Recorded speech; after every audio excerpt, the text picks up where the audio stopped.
Hello friends, आज हम अधिगम अक्षमता पर आधारित बहुविकल्पीय प्रश्नों के उत्तर को देखेंगे।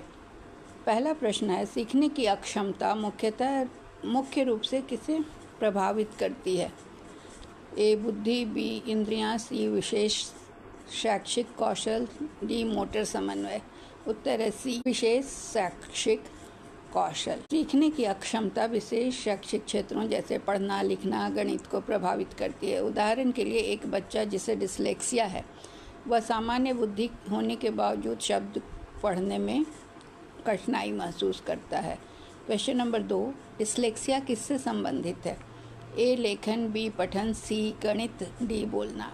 उत्तर है बी पठन। डिस्लेक्सिया पढ़ने और लिखित शब्दों को समझने में कठिनाई होती है। जैसे बच्चा जो है वो पैट को टैप पढ़ देता है, बी को डी पढ़ देता है। तीसरा, गणितीय अवधारणाओं में कठिनाई को क्या कहते हैं? ए डिस्ग्राफिया, बी डिस्कैलकुलिया, सी डिस्प्रैक्सिया, डी अफेसिया। उत्तर है बी डिस्कैलकुलिया। संख्यात्मक क्षमता और गणितीय अवधारणाओं को प्रभावित करता है डिस्कैलकुलिया। बच्चा बार बार पहाड़े भूल जाता है, इसमें नंबरों को देखकर घबराता है। चौथा प्रश्न, कौन सी लिखने से संबंधित सीखने की अक्षमता है? ए डिस्लेक्सिया, बी डिस्ग्राफिया, सी डिस्कैलकुलिया, डी एफेसिया। उत्तर है बी डिस्ग्राफिया। डिस्ग्राफिया हस्तलेखन और वर्तनी को प्रभावित करता है। उदाहरण के लिए बच्चा फ्रेंड की जगह पूरा स्पेलिंग फ्रेंड का सही न लिखकर एनडी न लिखकर ए लिख देता है। क्वेश्चन नंबर 5, डिस्प्रैक्सिया किससे जुड़ा है? ए बोलना, बी समन्वय और मोटर कौशल, सी सुनना, डी पढ़ना। उत्तर है बी समन्वय और मोटर कौशल। डिस्प्रैक्सिया गति की योजना और उसे करने में कठिनाई पैदा करता है। ये हाथ और माइंड के कोऑर्डिनेशन को प्रभावित करता है। जैसे बच्चा जूते के फीते बांधने या कैंची से काटने में परेशानी महसूस करते हैं। क्वेश्चन नंबर 6, निम्न में से कौन सा कथन सही नहीं है? यह स्नायु संबंधी कारणों से होता है, यह शैक्षिक कौशल को प्रभावित करता है, यह कम बुद्धिमत्ता को दर्शाता है, यह जीवन भर रहता है। तो ये किसके बारे में प्रश्न है? सीखने की अक्षमता किसको प्रभावित करता है? तो यह कम बुद्धिमत्ता को दर्शाता है। उत्तर है सी।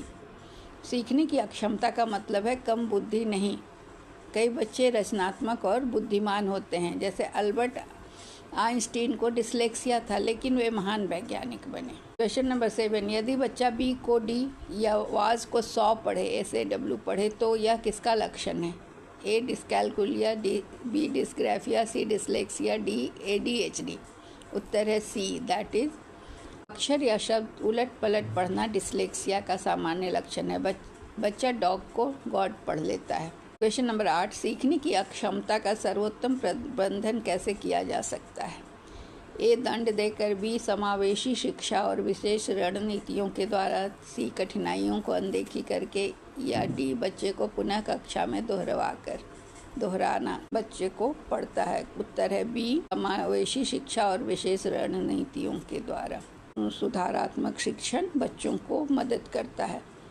डिस्लेक्सिया वाले बच्चों को फोनिक्स बेस्ड पठन कार्यक्रम को सिखाना चाहिए। क्वेश्चन नंबर 9, लर्निंग डिसेबिलिटी शब्द सबसे पहले व्यापक रूप से कब प्रयोग हुआ?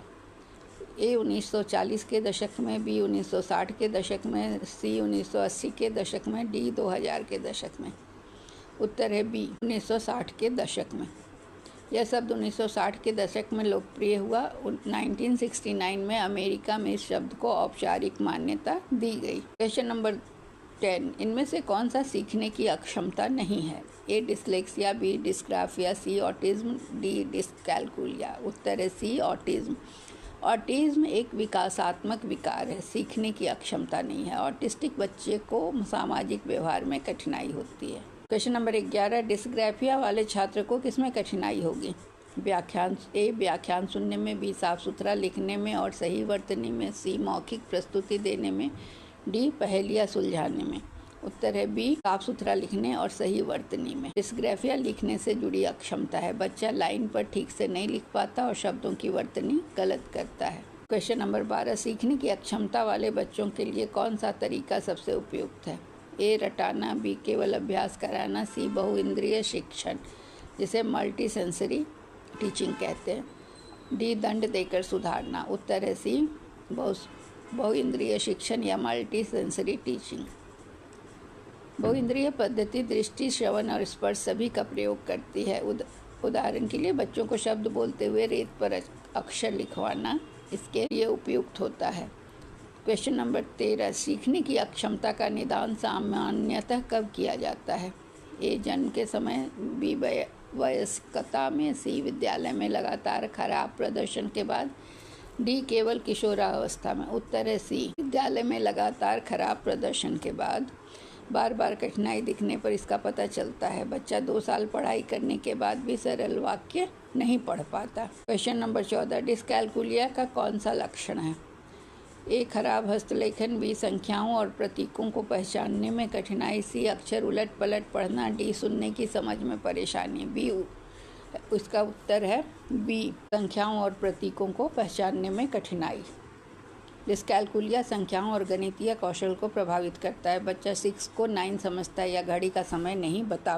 क्वेश्चन नंबर 15, भारत में कौन सा कानून विकलांग बच्चों के लिए समावेशी शिक्षा पर जोर देता है? ए, नई शिक्षा नीति 1986, बी, विकलांग अधिनियम 1995, सी, शिक्षा का अधिकार अधिनियम 2009, डी, उपरोक्त सभी। उत्तर है डी, उपरोक्त सभी। सभी नीतियां समावेशी शिक्षा को महत्व देती हैं। आरटीई अधिनियम 6 से 14 वर्ष के बच्चों को निःशुल्क शिक्षा देता है। क्वेश्चन नंबर 16, डिस्लेक्सिया वाले बच्चों के लिए कौन सा शिक्षण साधन सबसे उपयुक्त है? ए, केवल मौखिक व्याख्यान, बी, श्रव्य दृश्य सामग्री ऑडियो विजुअल एड्स, सी, केवल किताबें, डी, केवल नोट्स। उत्तर है बी, श्रव्य दृश्य सामग्री। ऑडियो विजुअल शिक्षण विधियां अधिक सहायक होती हैं। फोनिक्स सिखाने के लिए एनिमेशन वीडियो का प्रयोग किया जाता है। क्वेश्चन नंबर 17, सीखने की अक्षमता के बारे में कौन सी भ्रांति है? ए, यह उचित सहायता से सुधारी जा सकती है, बी, यह स्नायु संबंधी अंतर से होती है, सी, यह आलस्य या खराब पढ़ाई से होती है, डी, यह जीवन भर रहती है। उत्तर है सी, यह आलस्य या खराब पढ़ाई से होती है। सीखने की अक्षमता आलस्य से नहीं होती बल्कि मस्तिष्क की कार्यप्रणाली से जुड़ी होती है। बच्चा जब बहुत मेहनत करता है लेकिन फिर भी वर्तनी में गलती करता है। Question number 18, IEP individual education program व्यक्तिगत शिक्षा योजना का उद्देश्य क्या है? ए, बच्चे को विशेष विद्यालय में ही रखना, बी, व्यक्तिगत जरूरत के अनुसार शिक्षा देना, सी, शैक्षिक असफलता पर दंड देना, डी, छात्रों की तुलना करना। उत्तर है बी, व्यक्तिगत जरूरत के अनुसार शिक्षा देना। IEP प्रत्येक बच्चे की विशेष शैक्षिक जरूरतों के अनुसार बनाया जाता है। डिस्लेक्सिक बच्चे को पढ़ने का अधिक समय दिया जाता है और उनकी मौखिक परीक्षा ली जाती है इनके तहत। क्वेश्चन नंबर 19 या 19, सीखने की अक्षमता का प्राथमिक निदान कौन करता है? ए, सामान्य शिक्षक, बी, विशेष शिक्षक और मनोवैज्ञानिक, सी, केवल माता पिता, डी, सहपाठी। उत्तर है बी, विशेष शिक्षक और मनोवैज्ञानिक परीक्षण करते हैं और विशेष शिक्षक व्यवहार का अवलोकन करते हैं। उदाहरण के लिए WISC टेस्ट, जिसे वेस्लर कहा जाता है, उससे निदान किया जाता है। क्वेश्चन नंबर 20, सीखने की अक्षमता वाले बच्चे को सहयोग देने का सर्वोत्तम तरीका क्या है? लेबल लगाकर अलग कर देना, समावेशी शिक्षा, बी, समावेशी शिक्षा और धैर्य और कौशल आधारित सहयोग, सी, रटाने के लिए मजबूर करना, डी, कठिनाई की अनदेखी करना। उत्तर है बी, समावेशी शिक्षा, धैर्य और कौशल आधारित सहयोग। सहायक और समावेशी शिक्षण बच्चों में आत्मविश्वास बढ़ाता है। उदाहरण, गणितीय खेलों के माध्यम से डिस्कैलकुलिया वाले बच्चों को पढ़ाया जाता है। ये हुए 20 MCQ परीक्षा के लिए बहुत ही